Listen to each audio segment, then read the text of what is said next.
Hi, welcome to Well-Rounded Mama's YouTube channel. I hope you and your families are keeping well and safe and active at this time. We hope you find this video helpful, and if you do, please like, subscribe, ring the bell. Today's topic is, what does a late home birth transport look like? Since this has happened, our office has received so many phone calls about individuals that are nervous about going into a hospital setting to deliver their baby, or they're worried about it being understaffed, or whether their support person will be able to go. And there are a lot of reasons why individuals are kind of nervous at this time. We thought this would be a great opportunity to address some of those. For starters, we get a lot of individuals who are thinking of home birth as being their backup plan, and we would love to nip that in the bud from the get-go. Home birth is not a backup plan for planning a hospital delivery and then not having that available to you. It's the hospital that is the backup plan for our home birth clients. Yeah. Even during this pandemic, that does not change this. Individuals that are calling our office, we're either doing telehealth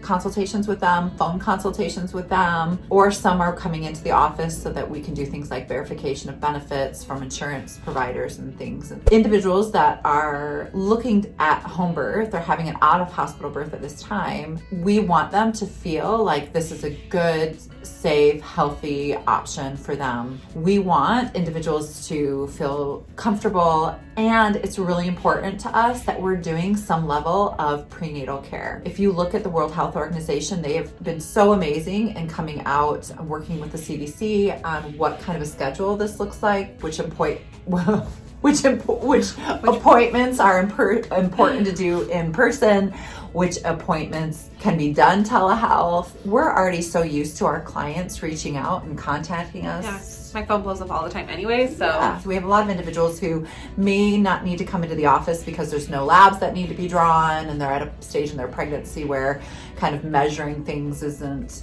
kind of playing a role. And we can certainly do a lot of kind of talking through different aspects. And so we're kind of following that schedule here at our office. The things to consider are talking to a care provider, find out if this feels like an option for you. The second thing about that is payment. We got a lot of individuals going, we haven't planned to pay for this. Yep.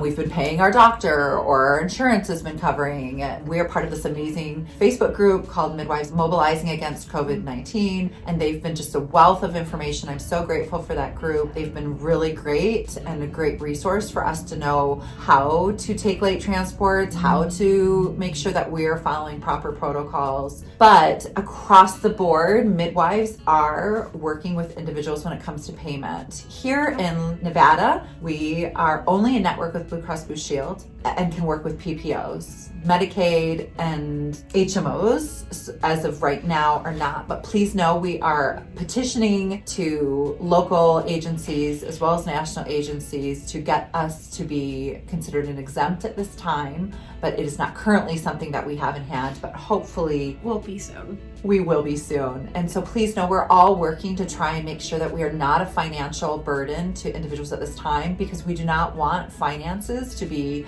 a reason why somebody does not have birth in the place that they feel the safest and best supported. However, I want you to know it is so crucially important that prenatals are attended, whether it's telehealth or in person, that the WHO organization still says that individuals should be receiving regular prenatal care, even if it's on a modified schedule or it's done via telehealth. Yeah, and I think it's so important too, because we want to kind of build that relationship with you. We want to have that trust. You know, we kind of get to know each other a little bit better and how we can best serve you and your birth experience when we get to talk to you, even if it is through the phone or telehealth.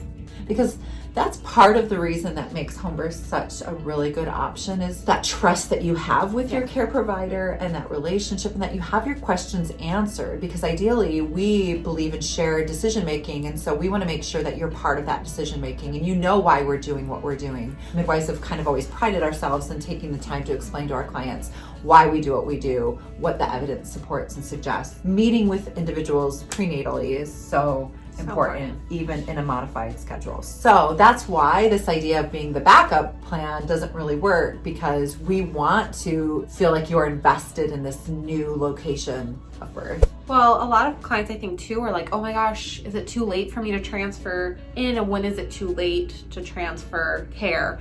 And so I think that's an important thing to cover, because I've definitely had moms that come up and see me, they're like, oh my gosh, I'm 36 weeks and I really want to switch to you. And I'm like, that's totally fine, let's get you in. I want to start seeing you, either even if that is through telehealth, start getting that care established. And I've taken late, even 38 weeks or late transfers. There's no really such thing really as like too late. Too late, yeah. However, what we've decided is that at least one visit has to be done prior to that. So if you're 39 weeks and thinking about this, now is the time to make sure that you get in or get in contact with a care provider that can take care of you. So yeah, it's never really too late. Outside of most individuals are not going to go to a birth if we haven't had the ability to meet with an individual, know what the financial obligation is, as well as be able to review labs. Getting a hold of labs has been a little tricky at this time as well. So if you are even remotely considering changing your location of birth from a hospital to a home birth, I highly recommend you getting a copy of your lab work and your prenatal appointments and your ultrasound exams, because as a midwife, there is a certain amount of liability that we